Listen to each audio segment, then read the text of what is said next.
Welcome to Floating Questions, the podcast where curiosity leads, we follow, and stories unfold. My name's Ray, simply asking questions. Shall we begin?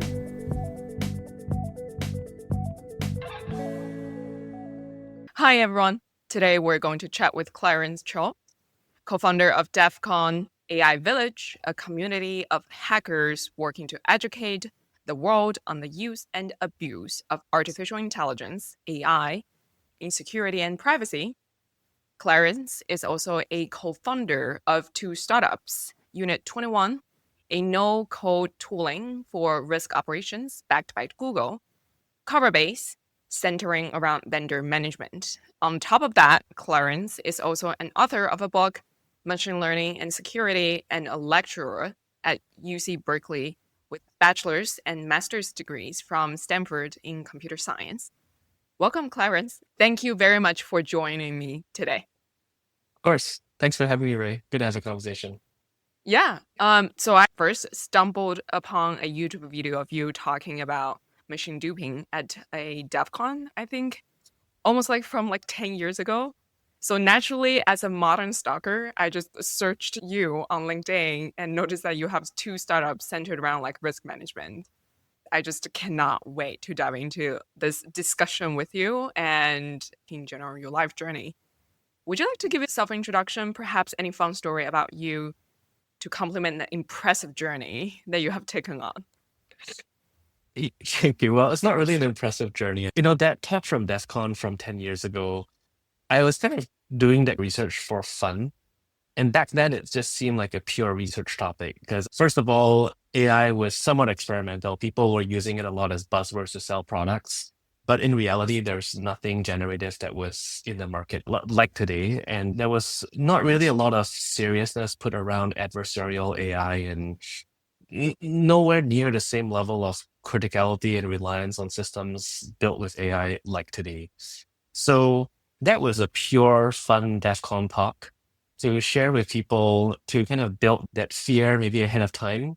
And that was also roughly the time that OpenAI started to really sound the alarm bells around adversarial AI, how AI could be really dangerous. And they were positioned themselves as this AI lab that was trying to prevent the bad effects of AI. And everyone was thinking, that's crazy. Like first solve the adoption problem first, and then solve the security and risk problem there. But I think, what happened over the last 10 years, people can see, but it has already become a very big topic. And I'd say my startup journey has not been as cool as that kind of adversarial AI stuff. It's been a lot more pragmatic. The last company was all about anti-money laundering and fraud, and this company is a lot about vendor management and risk. A lot of it is driven by what we saw in the market to be interesting products that were somewhat boring and uninteresting to most people. I don't think anyone can claim that they find AML or fraud super, super interesting, or maybe even more so vendor management. But that's precisely the types of areas in which I think is the most ripe for doing interesting things. I'm 100% with you on this part. Gosh, I don't even know where to begin because I have so many different questions for you at the moment. Maybe let's talk a little bit about how did you even get into the risk and security in the first place? How did you really discover this is the place that you want to be? Yeah. So I was in school and then I went to a bunch of startup career fairs, and there was this one company that was a Series B company without a product. And I went up to their booth. It's a company called Shape Security. It was my first job. I asked them about their product and they said they couldn't tell me more details. It's all under wraps, it's all secret. And I had to sign an NDA before they could even give me a pitch about what the product does, because it sold a lot to the defense sector, security services, and that fascinated me. They were a pretty typical Silicon Valley company in that time, raised a ton of money. I was there for 4 years, ended up selling to F5 for $1 billion. Pretty interesting fraud, credential stuffing, protection company. Through that journey, I was so fascinated by the attacker journey. And there are a lot of real problems with interactions with attackers that we face there. So that company was solving credential stuffing problems, which is the thing that attackers would buy a bunch of credentials on the darknet. And then they would use these credentials to test them against different services and products and online platforms. And a lot of them would work because people would use the same username and password across all these different services. And so this was causing a ton of breaches to accounts. So if, let's say, LinkedIn gets breached, then people would buy these credentials off the dark web for pennies on the dollar. And they would use them on Bank of America and American Airlines and steal miles and steal your Starbucks gift card dollars. And all this was happening in really interesting ways. Then we would go into like real-time battles with actual attackers that have teams of people that will be trying to automate the stuffing of credentials into, let's say, American Airlines website. We would deploy some defense, and then they would change their attacking tools to get around these defenses. And you could see that happening in real time. And sometimes they would even leave messages in the different languages in the request body for us. And it was like a fascinating thing. And through that process, I got so interested in the attacker defense space. I started this meetup group in the Bay Area called Data Mining for Cybersecurity as an excuse to get large companies who are usually pretty cautious about sharing what they did for security. And I just got people to give talks. And so I went to Facebook and Netflix and Google, and I found a bunch of people leading abuse and security and fraud teams there. And I said, hey, you want to give a talk? I'm going to gather like 200 people. And that caught on. So eventually it was a community of like 2,500 people. We had an event once every month or two. And that was fascinating because I didn't really know about what different companies were doing. And I always thought that, hey, these large companies must be super sophisticated. They must be doing lots of things with data. But then I realized at the end of the day that everyone's still trying to figure things out, like no one really has everything figured out. That journey led me further down the data science, machine learning for security route. That's also actually where I met my co-author who led anti-abuse at LinkedIn. And we hit it off and decided to write a book on that together. Wow. Well, first of all, I think you misled the audience a little bit in the beginning of like, oh, it's a little bit boring and then nobody really thinks about that. But like the story that you just shared is extremely exciting. I really relate because the company that I'm working for needs to handle risk management really well. Since our product is about moving money cross border, what would be a better target than that for Foster to, try to get through and then cash out on the other side of the world? Fraud management, it is a very humbling space in the sense that, as you shared with the audience already, that whatever you do, they find a way to go around it. And so whatever you think that you have solved for, maybe just a few days or a few months or a few years later, you realize, oh no, this doesn't work anymore. So I think the people who really stick in this space for years, it's a lot of humility. It's actually pretty interesting because you bring up what the attackers have been doing. And so there was a period of time in which I was just really into going to security conferences. And I liked that community because unlike a lot of conferences where it's about like self-promotion or promoting a product or a company, a lot of security and hacker conferences like DEFCON is more about trying to break systems. And it didn't really matter what systems you were breaking as long as you broke some system, and it was cool. And so I would go to a bunch of security conferences around the world.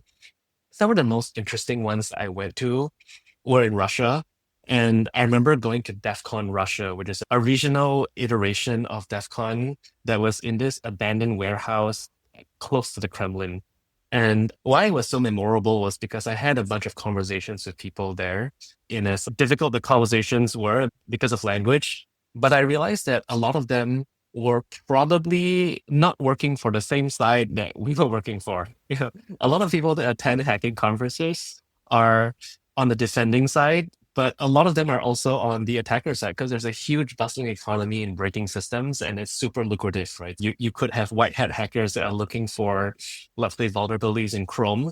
But if you could find a vulnerability in Google Chrome, then you could probably make a lot more money from bug bounties. So it's a pretty fascinating experience just interacting with people that are on the other side because they're super smart and enterprising, and chose a different path that maybe we don't agree with, but you can't disagree that they are technically super strong. There's no doubt that they can get around a lot of the defenses that people put in place.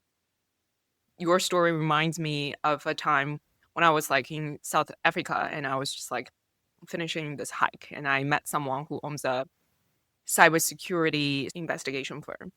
And he would talk about how they are trying to negotiate with the hackers over the keyboard and also how the fraud has evolved into fraud as a service, where you also have tech guys in the illegal circles trying to outsource their tool as a license fee and then enabling many other actors, whether it's causing damage at the e-commerce or in financial services or just like you name it. It's an organized crime, and they also have a very lucrative business model and operating model behind the scene. And you mentioned that a lot of these hackers are super smart and they just chose a different route. I think in general, these hackers are also extremely creative as well. And I think people who are on the defense line also needs to be creative too. So before we dive into your startups, as a digression, I'm actually curious whether you're engaging in any other creative endeavors in your life. Creative endeavors. I like music actually. That's kind of my dream when I was younger to be a musician. I had always been playing the trumpet for a long time, and that's actually the main reason I got into Stanford. Like I'm not super smart, and I have a great arts application because I played in the youth orchestra and I'm good at playing the trumpet. And that's the only reason I got into Stanford. People think I'm joking or I'm humble when I say that, but no, it is the only reason I got into Stanford. So, that's something that I've always wanted to do, and I still do it, but I'm nowhere as good as I should be. Do you have a band? I don't. I actually play classical and jazz trumpet. And then I just moved to Seattle. I don't have my trumpet with me because I'm trying to force myself to learn other instruments. So I got a electric guitar and I got a tenor saxophone, and I've been learning that by playing YouTube videos. And I'm really bad right now, but I like learning new stuff like that because it's just a great way of just dispelling some of the stress that builds up throughout the week. Yeah, for sure. Okay. Well, maybe let's chat a little bit more about Unit 21, the company focusing on no-code tooling for risk operations backed by Google. Actually, let's start with how did you even choose the name Unit 21? The first company customer that we worked with was Coinbase at Unit 21. It was a pretty interesting situation. Like we were just emailing a bunch of people and we're trying to find people roughly in the area of fraud and security and financial services. That was me and my co-founders' interest intersections at that time.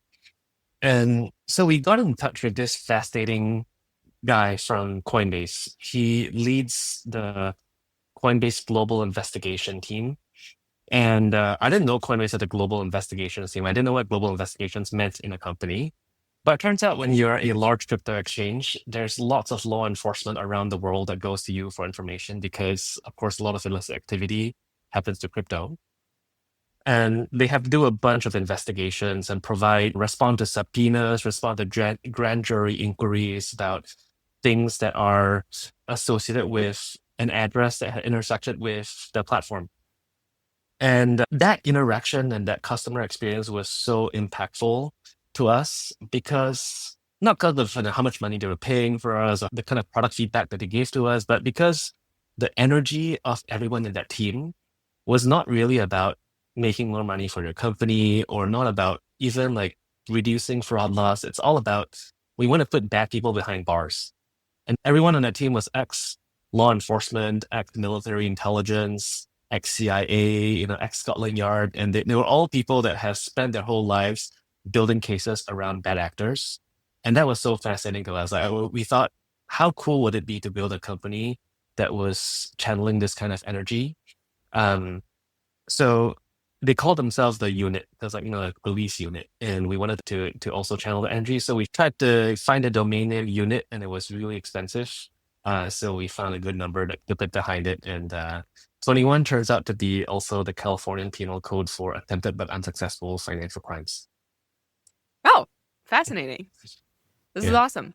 So maybe now that we can get into a little bit, what is your fundamental hypothesis behind this company? Like, what's the value? So around Unit 21, I think the thing that was really fascinating to us, to be honest, it wasn't something that was any realization in the very beginning. I think a lot of the times when I hear founders tell their story, they always feel like, okay, I had this vision in the very beginning and I followed through this vision and it all worked out. But no, we were figuring this out as we went along, and eventually we found something that made sense and worked. And that was that when talking to people in fraud teams or anti-money laundering compliance teams, we found that there was this primal pain point that every one of them faced, which is that they were always staffed by non-technical people, and they had to react to these fast-changing attacker adversarial patterns. So whenever they had defenses in place, whenever they were trying to block some activity, whenever trying to find some bad activity and report on them, they couldn't do so in a very long-lasting way because whatever they put in place would be irrelevant in a week or two. And because of that, many of them needed to rely on engineering teams to get their job done. They needed to go to the engineering team and say, hey, we need to have a new rule set be implemented. Sometimes it was an internal engineering system, sometimes it was going to a vendor that they were using and then telling them, hey, I need to implement a new rule, I need to change this condition, can you do it for us? And that was such a primal pain point because it must be very frustrating to have KPIs in a job, to have your objectives in a job, but you have to rely on some other team that was always very busy to do it. So our realization was that, hey, what if we could lean into this whole fraud no code idea? And what if we can give them the powers to do most of what they needed to do without relying on an engineer? And so the first iteration of this was actually really simple. It's like, can we give them a series of drop downs to create their own rules? They're not writing code, but essentially it compiles into code and gives them all the tools they need to fight fraud.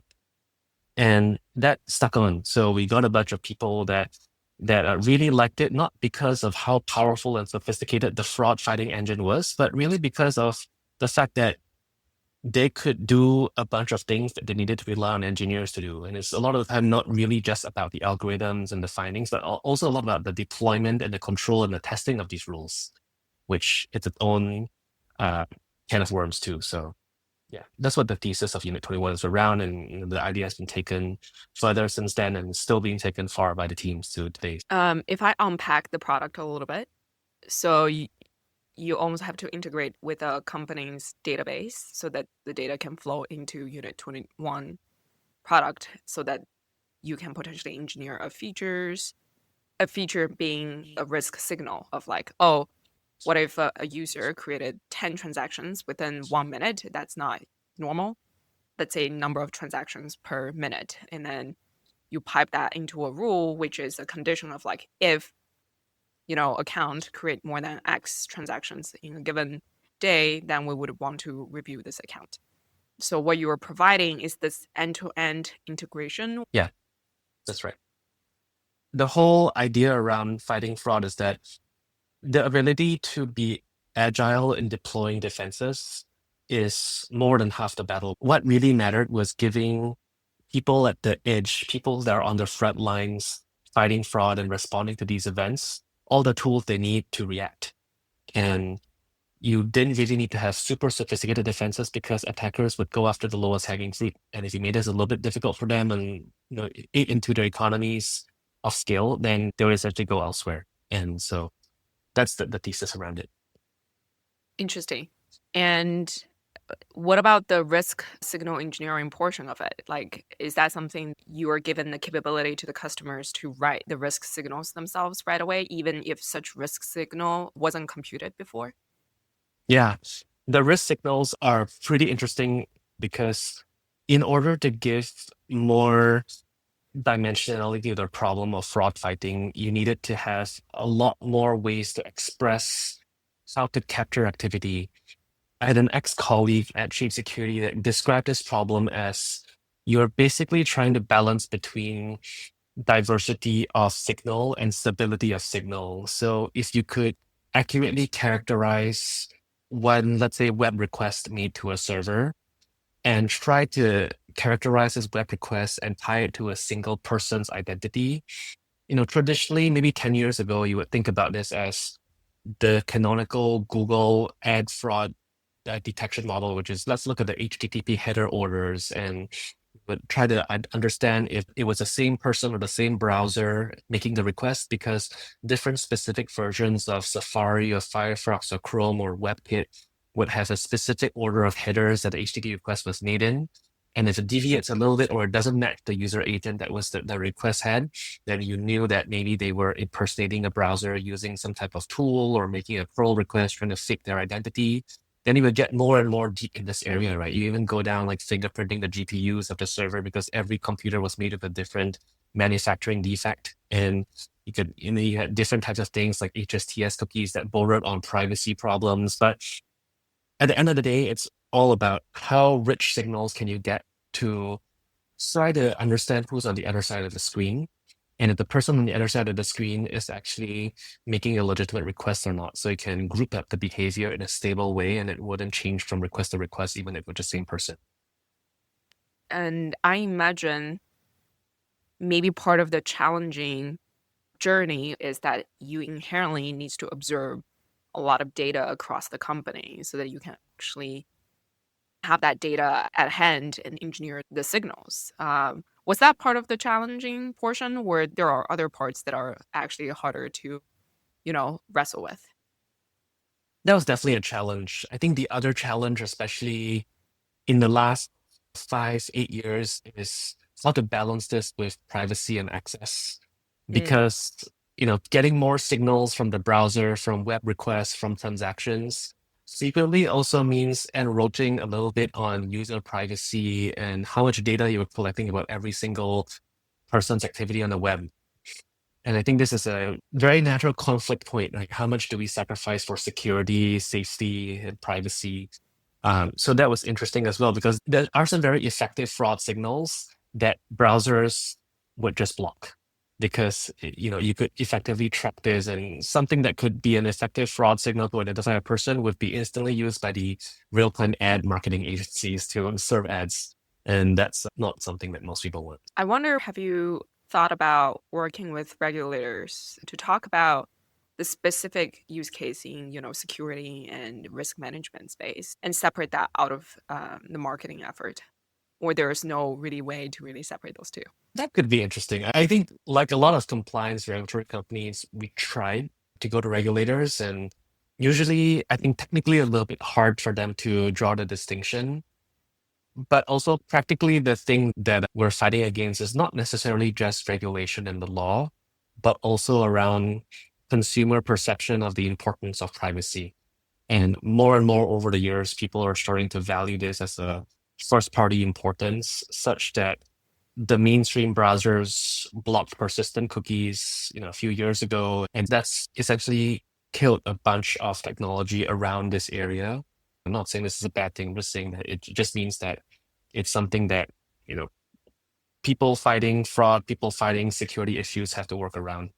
Let's talk about cover base. It's about changing how companies handle vendor management. Actually, this is a topic that I've been thinking so much about lately, because in risk management, it's inevitable to shop for vendor data unless you actually stand up an intelligence group that develops very, very deep understanding around like device, IP, name, email, validations, all the identity pieces.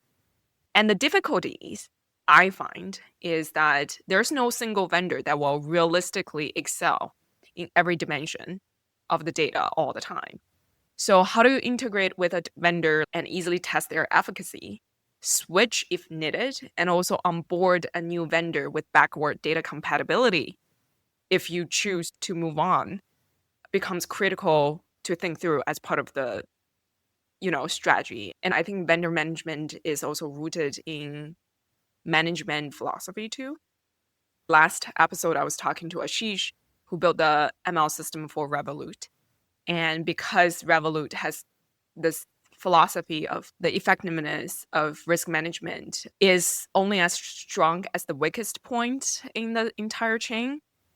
And so they choose to have control internally then you would want to minimize the vendor integration, right? But for most companies, that might not be really feasible.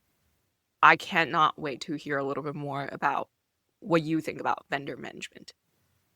Yeah. I think vendor management is always seen as this backwards, not super interesting space. It's definitely more boring and sleepy than fraud. And a lot of people actually ask me why I work on vendor management after Unit 21. And it's actually a bit of a philosophical thing. I think that vendor management is one of these areas that companies need to get better at to excel in the next couple of decades. And over the last year, I think we've seen more and more signal that vendors, tools, different software services that companies are using are going to generate way more value than full-time employees that companies hire. It's not already, right? Most people think of the vast majority of the work product of their companies as what their employees do. But in reality, I think the vast majority of what most companies generate is actually a result of the selection of their vendors. So the types of software that you pick, the types of relationships you have with your vendors, what you do to manage the performance and the contracts and the relationships and the risk and the security of your vendors, I think is only going to increase as time goes on, which is why I think even though vendor management is not seen as a core competency that differentiates companies from one another today, if in 10 years it's not seen as that, I would be very surprised. And even today, I think we're starting to see that in the early days of like AI and agentic workflows and all that stuff. I know there's a lot of hype and noise around that, but I think there's this company, I forgot which company it is, but if someone wanted to hire a new position for their team, they needed to prove to the CEO that you can't find an AI agent or software vendor that did 60% of the job at a fraction of the cost. And I think that's a fascinating idea because that to me represents like the first steps of this, right? The progressing of what the employee work product looks like is going to be less about what a person does day to day. And a lot of what is going to help employees excel and to differentiate themselves is how they can manage and select vendors and find good tools out there that do the job they need to do. So that's why we built Coverbase. And we're starting off with risk and security because it's the most hair on fire problem in this area. But of course, it goes a lot deeper than risk and security. It also goes into how can we manage the performance and relationships with vendors? How can we know the scope of what a vendor is doing for us? And how do we know how to select the best vendors out of all the different vendors out there? And it's just such a broad problem that it's a hard thing not to work on right now. Yeah. Let me start with the basic question of why do you hypothesize that a company would need to integrate with more and more vendors in the future? You touched that a little bit in your answer, but I really want to pull that thread out a little bit more. Yeah. Yeah. I think companies have already been using more and more vendors and products. But no, I think the definition of vendors is important here because most companies today already, even the software that you use is built with tons of libraries, some paid, some open source. And I would consider all of them vendors, tools, products as well. And I think more and more we're starting to see that, through the advent of SaaS, of course, over the last 15 years, and through the advent of AI that we're currently in the very early stages of, this problem is just going to accelerate. I call it a problem. It's actually a big opportunity. It's a huge progressing of the nature of work, right? Most people think of selecting a vendor much less important than hiring a member of their team.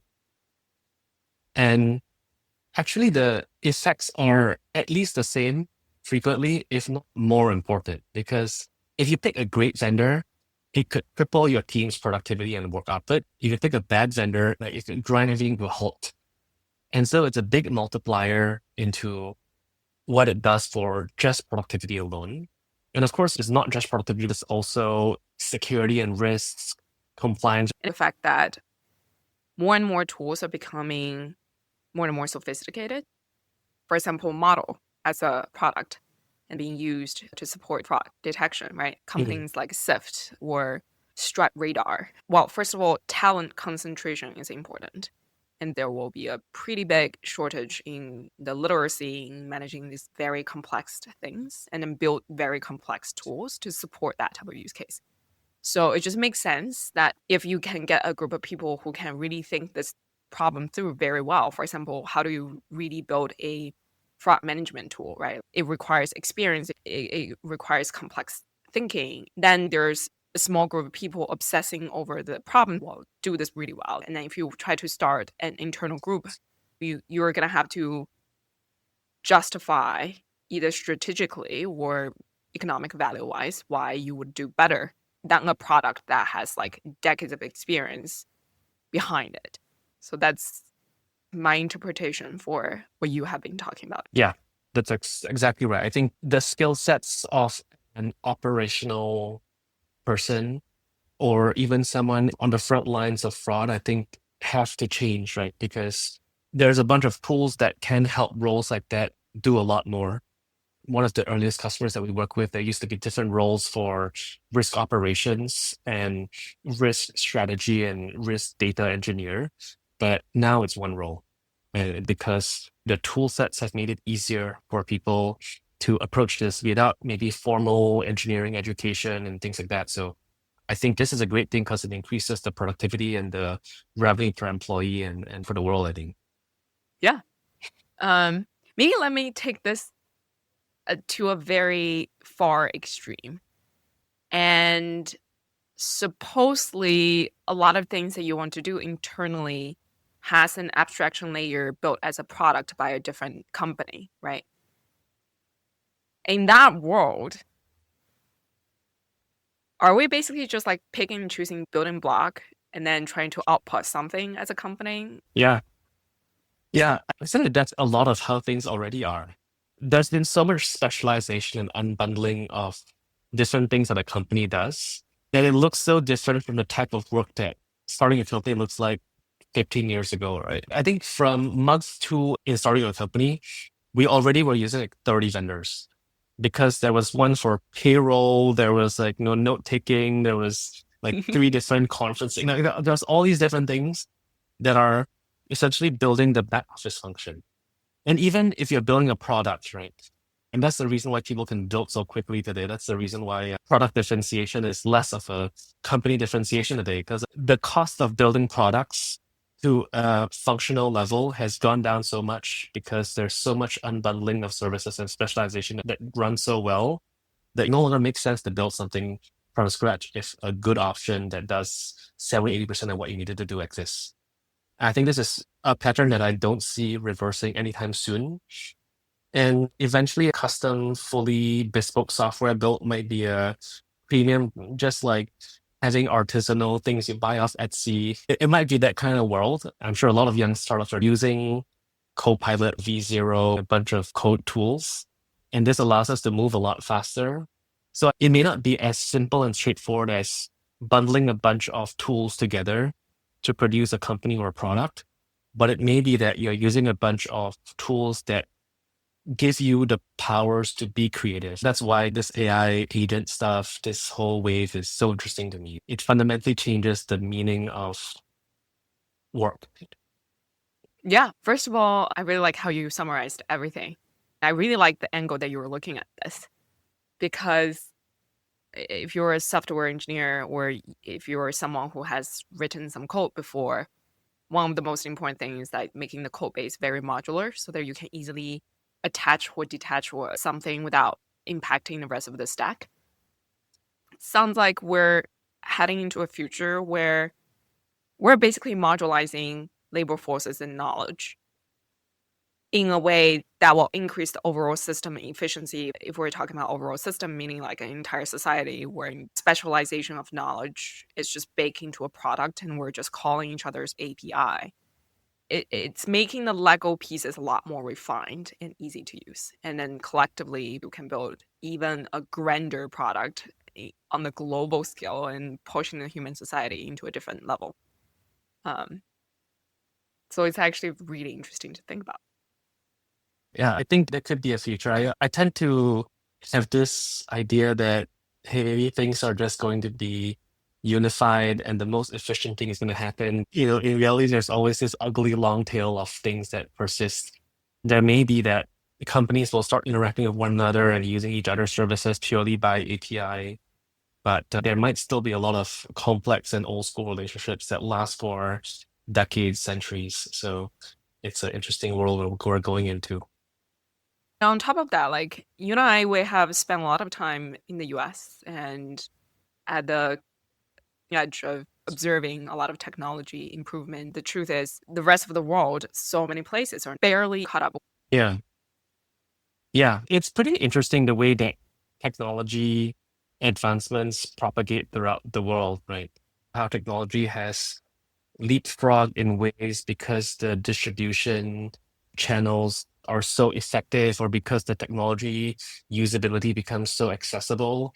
There's like the mobile banking, traditional banking, leapfrogging, even like the wired internet and Starlink. I think I'm less worried about that, but I think it's the centralization of power of who creates and owns technology that is going to be pretty interesting. There has been more centralization of technology ownership and creation than the decentralization of it over the past 10 years. Even if there have been so many Silicon Valley of X countries being created, it still feels like the owners of equity in companies that are generating the majority of value in the world that is exciting slash cutting edge is still in a small handful of places in the world.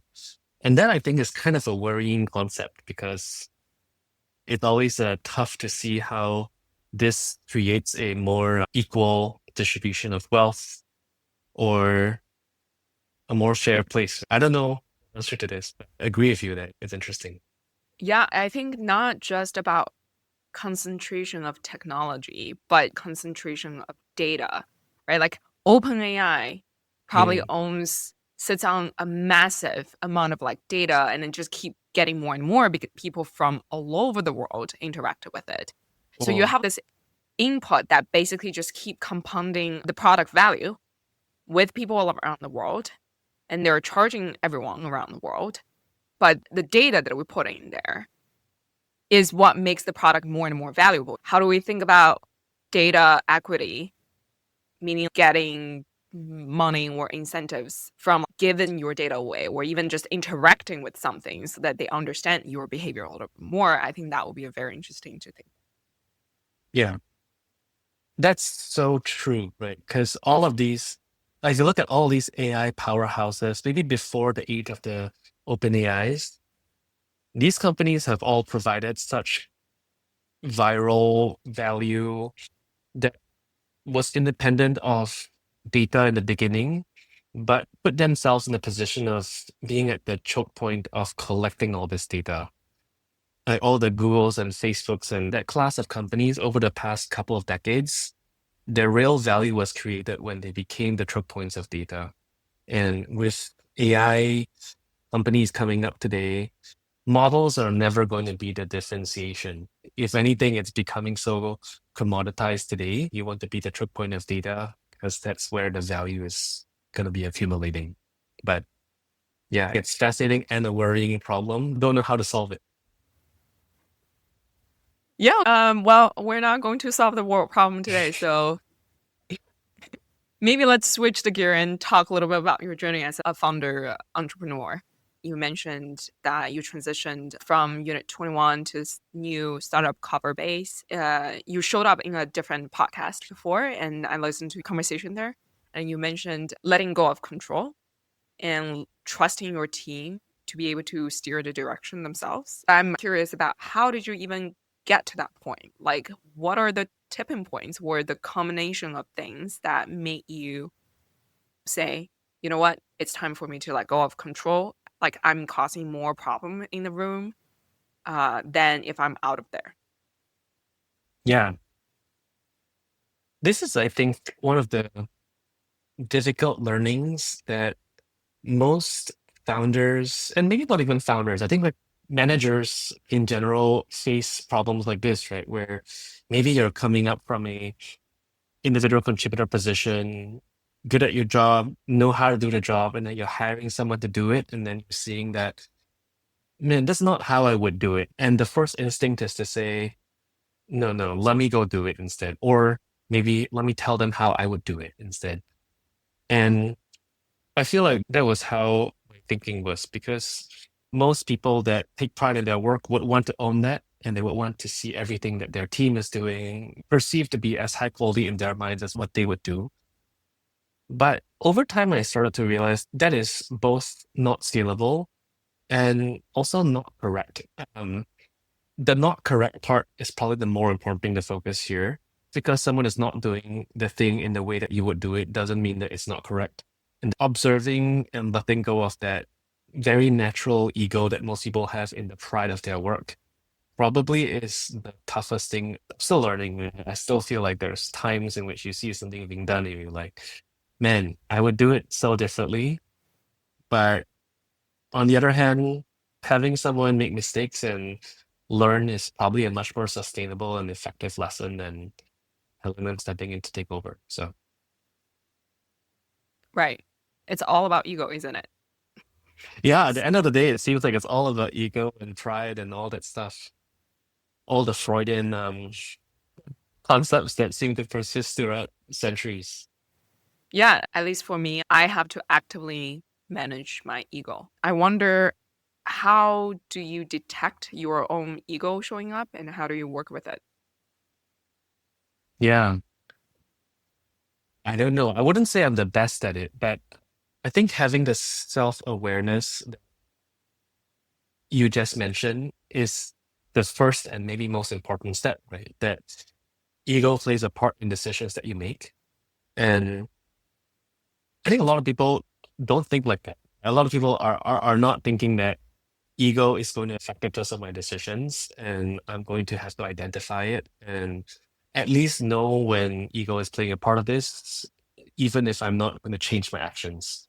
For me, I think the thing that I try to look for is when there's decisions that I would think to myself are not the thing I would do 24 hours later. A lot of things that when you give yourself some time to calm down and take a step back and disconnect from the presence of the problem and the moment, I think are driven by the ego and emotion of the problem rather than the logic of it, which is a very human thing to do. And I do think actually there are some decisions that ego can make that are good. But I think in a lot of cases, the lack of rationality around decisions that people make when driven by ego can result in pretty subpar decisions. I feel like as you were talking about it, you have so many stories floating through your mind. I'm curious about whatever you have in mind when you make the statement of sometimes the decisions out of the ego is actually a good one. Yeah, I've seen how like, a lot of founders, especially like those visionary founders, when they're trying to do something that defies rationality, they sometimes do things that feels and looks delusional from the outside. And I think there's such a fine line between delusion and persistence, right? Because when you look at that long 20-year chart of Amazon's revenue over time, you're looking at that chart for the first 18 years and you're wondering, how can this guy continue persisting through this and keep at it, right? That's a very delusional thing to do. And I don't know whether what they had in mind was that it was going to eventually go up into this crazy hockey stick growth. But I think like a lot of that persistence is ego driven. You just don't want to give up because giving up means you have lost. I think the rational thing to do a lot of the time is to look at the data over the past 18 years and realize that you are not growing and do something else. So I think ego does drive people to do some incredible things sometimes, but it's really hard to know when the incredible thing is going to result in a good outcome or not. Do you feel like the line then between the delusion and the persistence is almost like in hindsight of whether something worked out or not? Definitely. I think there's definitely so much of that. I remember going to this talk by one of the founders of Instagram, and they were talking about how, They launched this app, this like whiskey photo sharing app, and then 2 weeks later there were 100,000 users. It's like cool. And then they did it more, and 2 weeks later there were a million users. I'm not sure if that was like the reality of the mindset in their minds. There's so many like revisionist stories. I'm not sure if that was revisionist. That may have been the case. But I think there's a lot of people that look at the history of things and they're like, this was such an obvious, straightforward thing. I had this in mind all along. But in reality, I don't think that most people have that mindset when they're in it in the moment. When we're so used to in the school system or even professional place where you have at least pretty obvious relationship between effort and reward, and that Mm. dopamine hit isn't there, and just like you said, for 18 years, and if you just keep going, that is a really, really tough space to be in. You have to be really believing in your vision and where how this world is going to pan out, and you just keep doubling on that bet. Yeah. Yeah. It is very fascinating. I fully agree with you that today there's just such a direct it almost seems like everyone's operations, the way that you live life, the way that you work in startups and companies is so structured around data, evidence, and learning from mistakes in such a short, condensed time span that it doesn't really engineer people for non-data driven decisions, uh, which is, I think, a very rational thing to do. But it also prevents people from exploring paths that could lead them down that kind of extraordinary outcome. I think the thing that you're doing, like you just randomly reach out to me on LinkedIn and let's chat, I think it's really cool because like don't really care if there's 10 people listening or 2 people listening or 1,000 people listening. It's- At the end of the day, if you're getting gratification from the conversation and it's interesting to you and me, then you know who cares what dollar value of creation this generated in 2 weeks, right? So this has much bigger impact beyond that. So yeah, I think it's an interesting way to live life. I'm curious, like on your startup journey, how did you manage those doubting moments? Man, it's so tough to approach this from a non-philosophical lens because the delusion and persistence thing, I really respect people that can be delusional. I think it's a true differentiating skill. It is such a skill to disconnect from the reality of data, to be able to persist through a mental state that things are not growing as you expect and things are more difficult than you think. That optimism, that persistence, that blindness to what's happening around you uh, is a superpower, no matter what people say. And sometimes that superpower results in everyone around you thinking that you should be giving up. And sometimes they are right in retrospect, sometimes they're not. But for me, it's been really tough. So for me, and I think for a lot of startups as well, you're being pressured to play this game of getting to proof points and revenue and your first $1 million, your first $2 million as quickly as possible. And I think that results in companies making subpar decisions around the kind of impact that they can and want to have. Probably quite uncontroversial that just because you are doing something that someone is willing to pay you $1 million for in 1 year doesn't mean that's the thing that can help you to create the company that make the biggest impact that it could possibly have. In fact, a lot of the time it may be the opposite. It may be the precise thing not to do, because then the time scale of the types of projects that you can take on and problems you can solve are so small. So that's why I think when you're looking at entrepreneurs that are going on to their next companies after they don't have that pressure of raising rounds of financing, maybe they are self-financing, maybe they have enough leverage over investors and financial systems to not be held to that kind of short-term series fundraising pressure, then you see them doing a lot bigger things. But the reality is that's the vast minority of companies. But I think that should be the type of thing that people invest in more.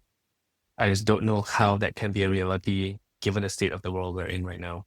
And maybe it will never be the case. That's the kind of problem that I struggle with, which is why all the companies that I've been working on, we try as much as possible to have a realistic data-driven approach here. And if things are not going well for 2, 3, 4, 5 years, then, most people would consider that they need to pivot, they need to change, they're not going to persist, and I'm probably in the same mindset.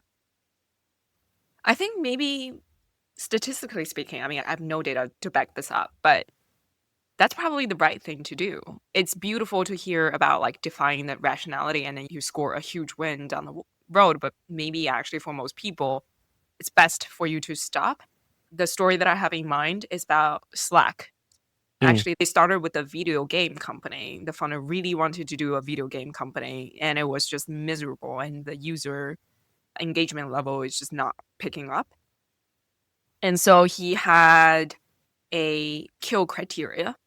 Okay, in 3 months, if the user engagement doesn't reach this level, I'm going to kill this company and return whatever capital that I still have at hand back to the investors and then start something new.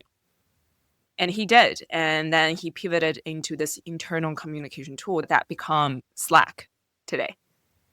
yeah. I don't know. I feel like this is like art. There's no right answer. And you can't really tell what is really the right choice because you already make that choice and the reality collapse and you only have this like one path to keep going and you don't know Yeah. the alternative universe. So I guess maybe at the end of the day, it's just like making the decision that you feel like you would regret the least and to say that I made the right decision at that point in time and that's it.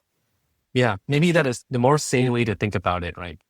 And I always wonder whether companies that try more things, like spend more time in experimentation, uh, actually end up creating bigger value. Because in my company so far, I always try to optimize a lot more in experimentation early on. Because I find that the thing that defines the size of the company eventually is not really the number of things you try that works, but it's can you try enough things to find one thing that works really, really well? It's like the percentage success of projects is not important. And the way to get there empirically is through trying a bunch of different things. And most companies are not built to optimize for trying a bunch of different things because of time and capital efficiency and needing to prove constant results, especially for public and large companies. So, yeah, I wonder how to create an environment like that where you could actually optimize and incentivize companies to do more of that.